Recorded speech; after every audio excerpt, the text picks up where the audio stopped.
Hey Cam followers, it is episode 8 of your amazing journey about how to manage your dog's arthritis better. We're still working on our cuboidal pyramid, and we've just done an episode about the importance of pain control, which is absolutely central. You can see it's positioned in the centre of this pyramid.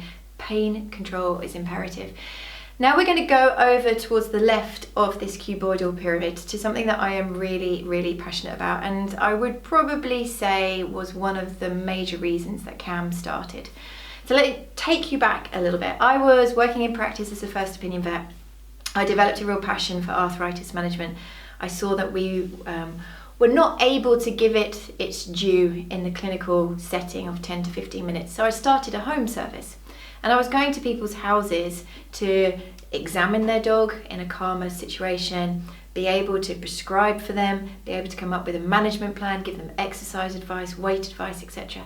But something that I saw again and again and again, and which actually created the CAM Facebook page, was the environmental disasters that these dogs were living in. So what do I mean by an environmental disaster? These dogs that I was seeing were already quite late stage arthritis. They had muscle mass loss, they had disability, they had what we call proprioceptive deficits, where they're not completely sure where their legs are in space and time, but we'll talk about that later. So these dogs were already very compromised. They were already struggling with their own mobility, just getting from maybe a lay to a sit or a sit to a stand. So now let's introduce a laminate floor. Let's introduce some stairs. Let's introduce a slippery decking. Let's introduce some steep concrete steps to the back garden where the dog goes to the toilet. These dogs were on pain management plans. These owners were doing a weight loss plan. These owners were even thinking about other therapies such as hydrotherapy and laser. But the dogs were repeatedly injuring themselves in the owner's home. Now, go back to episode 2. And we were talking about the difference between acute pain and chronic pain. Now, these dogs were slipping, tripping, falling, stumbling, but they weren't whimpering, crying, and they weren't more lame after these incidents. So the owners had not seen that the environment was having an impact on their disease, so they didn't change anything.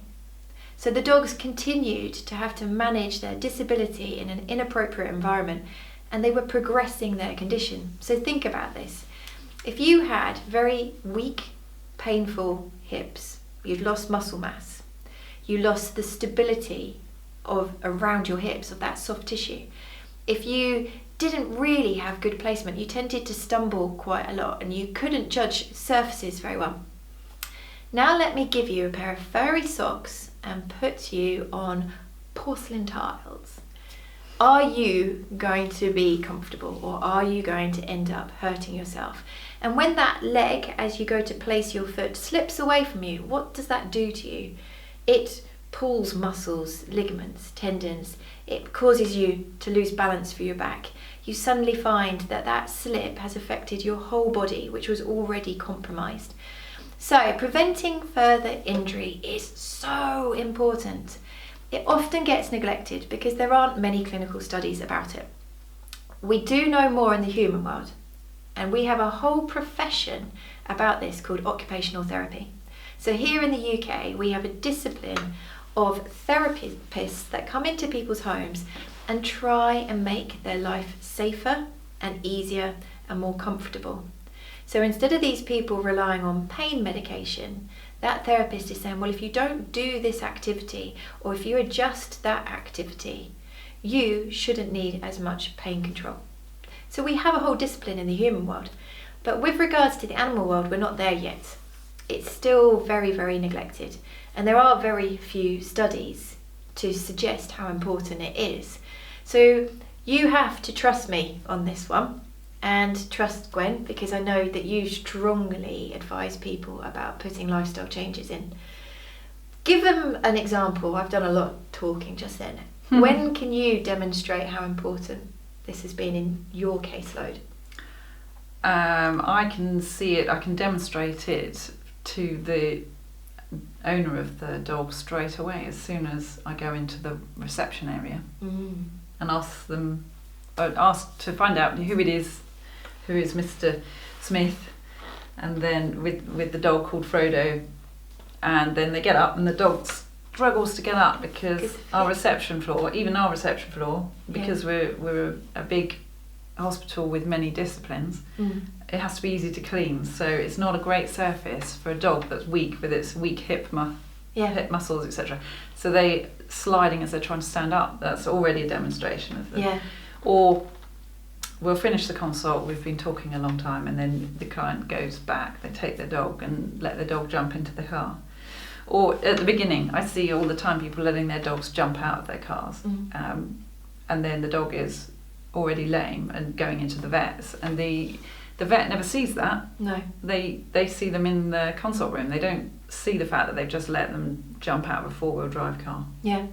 The vet doesn't see the house usually, No. apart from in your case you started this home service, and that's when you really started to see these things. Oh, I saw some crazy things. I'll give you a really good case. This is a dog called Millie, and Millie was a little white terrier, and I went to their house and the dog was so painful I couldn't actually touch it. The dog was showing all of their behavioural responses of please don't touch me. So there was a little bit of the eye, whites of the eye, turning, looking, flinching, trying to get away, maybe even a little bit of a lip curl, the ears were back, the hair was up. They were saying, don't touch me. So at that point, we could talk about exercise, weight, medications, and I had an opportunity to look at their house. So I suggested, you've got laminate floor from your front door to your back door. You've got 90-degree bends. Your dog is obsessed with birds, and the back door was glass at the top and glass at the bottom. And what the dog would do, even though it was acutely painful and that you couldn't touch it, it would see a pigeon on the lawn, and if it was in a different part of the house, it would fly through the house, slipping and sliding, bashing into the walls because it couldn't do the 90-degree bend, and then it'd slam into the glass of the bottom of the door. And the owners were, well, that's what he does. He enjoys doing that. That gives him his fix. That's what makes the dog happy. So we decided that we would put some opaque glass, so that translucent glass, so the dog couldn't see pigeons on the lawn. And we put some rugs down, and we actually baby gated some of these 90-degree bends. And 3 weeks later, I went back and I could do a full body massage on this dog because that dog's pain state had been reduced because it didn't keep hitting surfaces, slipping, sliding. Massive part of the management plan. Just by putting rugs down and putting baby gates in. Yep. And opaque film, that's amazing. It is amazing because what people don't realise, when they see these behaviours in their dogs, they feel that their dog is happy at that point, and they don't see it as being bad because the dog wouldn't do it if it hurts. I'm sorry, that's wrong. Dogs do things if it hurts. You talked about a dog jumping out of the car.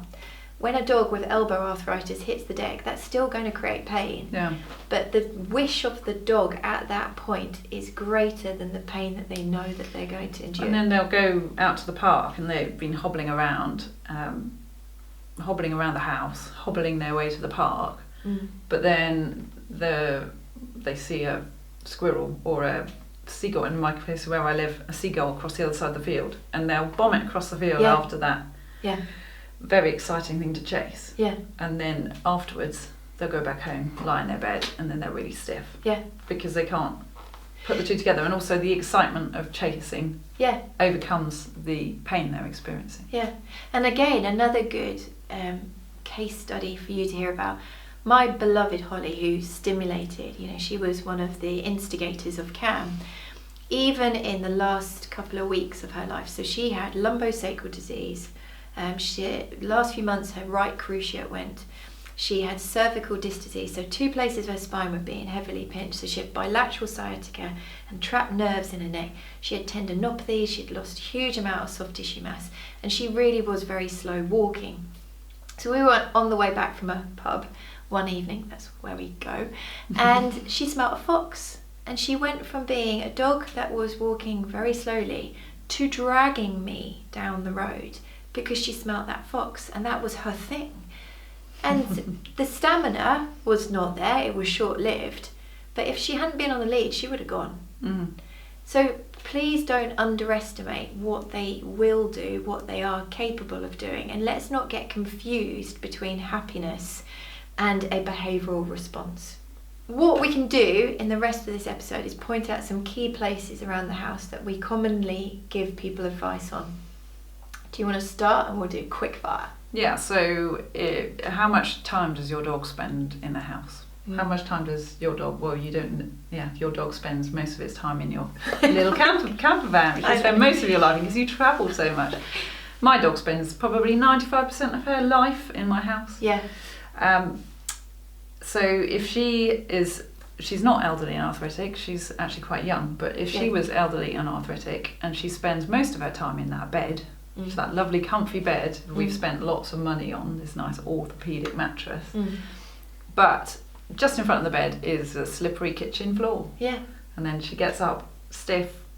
Oh, the moment when she is most stiff, having got up from a rest, yeah, they're straight onto the slippery floor. Yeah. So that's a biggie. And then the food bowl. Yes. So you go and invest in a nice food bowl raiser. Yeah. So they're not having to reach down to the floor. Yeah. To eat. But it's still on a slippery floor, so they do still have to lean down a bit, and then they'll do the splits with it. And I actually videoed my dog recently. Really? Eating from a bowl on the floor, on a laminate floor, because I was away And on were they drifting holiday. away? I don't have a laminate floor in my kitchen, but I was on holiday in a cottage, and it was a laminate floor. And her legs were literally splitting apart as she was trying to eat. Now, if she had had weak muscles and arthritic joints, that would have been a real problem for her, and she would overuse the muscles, the pectoral muscles that are used to keep the feet together in space, and that becomes an area of pain. You overuse some of the muscles in the gluteal muscles in the hindquarters to try and keep, and the hamstring muscles and various different muscles to try and keep the limbs in the right place, and they become painful just because of a slippery floor. Well, I think the ones that really get me is thresholds. Yeah. So I see this a lot, and that's why we ended up having CAM anti-slip tape made. So if you wanted to head over to our shop, we have an array of tapes to try and make these hard to manage areas, such as the PVC door frames, a little bit safer. So when a dog becomes more debilitated with musculoskeletal ill health, arthritis, their gait changes. And what do I mean by that? That means their stride length, their confidence, their reach, their stability on placement all starts to change. So the dog that used to find it very easy to just step outside the back door over that white PVC door frame and be able to very easily judge the 1 inch over and then the 5 inches down, starts to find that difficult. That's quite hard to coordinate. So what they do is they perch their foot on the door frame, but that's plastic and that's slippery. And you often see dogs that have slipped, and that's a jarring through the whole dog's body. So thresholds is one of the ones that I like people to look at. Kitchen floors, we tend to have kitchens as they're wipe clean, mop clean, easy clean. And all the resources are in the kitchen, aren't they? Including the back door, the bowl, and often the bed. Yep. And a lot of people don't realise that is the pathway that dog gets to the back door. And I've had dogs that have actually hesitated in the hallway and waited in the hallway rather than having to go across the floor to get to that back door. So think about things like that. This gives me an opportunity to talk about repetitive strain. Say you've got a dog walking along the floor. They don't have to do that for it to be significant. If they're doing this all the time, that is still significant. That still can create change, and it can create pain, and it can cause weight shifting, and we're going to talk about that later, so please stay with us. But the impact of the environment is really important. I'm going to give you a couple of facts just before we go. It's not just important for the old dog, it's actually really important for the young dog. And hopefully over the next few years, CAM's going to bring you more and more evidence to suggest that the environment that we rear our dogs in also has a significant impact on this disease later in life. So they did a study over in the Netherlands, and I think there was 1,733 dogs in this study from around about 325 litters, and they were all boxers. Now, they showed in this study that puppies that were reared on litter box floors that were slippery were 1.6 times more likely to get hip dysplasia as they grew, because the joint is growing, it's being affected by the outside environment. It's not set in stone, it's going to be definitely like this. As that dog grows, the impact of the environment on it will have an effect. We also know that dogs, the young dogs that are doing stairs very early in life, can have an impact on them developing hip dysplasia. That's just one disease that leads to arthritis. We've got many, many more. So we do need to think about the environmental impact on not only pain, not only progression, but also development of this disease. So the cheapest, easiest, massively important intervention for owners is to look at the environment's impact on your dog's disease. So that might be within the home, it might be the decking, it might be the garden, it might be the rockery that your dog chooses to go in and always trips over, it might be the boot of the car, it might be your grandma's house where your dog stays 4 days a week when you're at work and it's just nothing but laminate. It might be that doggy daycare that your dog goes to. It might be the kennels that your dog stays in. They're generally easy, clean areas because of the high turnover. But putting a 12-year-old Labrador with severe arthritis in a slippery floor kennel for 10 days is going to be a nightmare. Even grooming. Think about this. A dog that's really weak and uncomfortable being asked to stand on a table for a 2-hour grooming session is going to have a massive impact. So please, for this episode, don't think that we can just manage this disease with drugs and with therapies and with weight control. We can do huge amounts by looking at the environment that they live in and the things that we ask them to do. This will have a big, big impact on pain, progression, and dare I say, development. Anything else? No, I think the only other thing is we haven't really talked about exercise very much, but repetitive strain includes things like doing lots and lots of exactly the same sort of exercise, and I would say there an example being throwing a ball for your dog. Yeah. We all know that dogs love to chase balls. Yeah. But if you're asking the dog to go and chase a ball for 20 or 50 times, because that's how you wear him out. Yeah. And especially if he's not warmed up, so you've driven him to the park, you let him jump out of the car, he's not warmed up like you would do with an athlete, and then you ask him to chase this ball lots of times, and there's some fairly specific things we could talk about there, but that's not how an athlete would work. No. So why do we ask our dogs I think over the exercise like that? I think over the next few months, years, there's going to be much, much more evidence that this isn't an appropriate behaviour to be having with many dogs of different age categories, because it's very controversial. It's very controversial. We did a piece on Facebook and we even got hate mail. Because people put dog with ball, children's books are dog with bone or dog with ball, it's something that we just put 2 and 2 together. But actually, it can have a serious impact, and I'm going to leave you with a little anecdote. I was talking to a vet by phone, and I was talking to him about the impact of hobbies and routines, and at first I thought he was going to disagree with me, but then he went, well, funny you should say that, it's my dog. Well, I tried many different things to try and get on top of its right fore lameness, but it wasn't till I went on holiday and the dog stayed with my mother, who has her own disabilities, so she was unable to kick the tennis ball repeatedly on the walks, that when I got back from my 2-week holiday, nothing else had changed, just the ball. My dog was not lame. So just a little take home for you there. So we're going to cover all these sort of topics in greater depth as this channel grows. We will come back to these ones. If there is something that we've mentioned that you'd like us to talk more about, then please just write us a comment, email us, whatever it may be. We will expand on these topics. But for now, we will see you for episode number 9. Cool. See you later.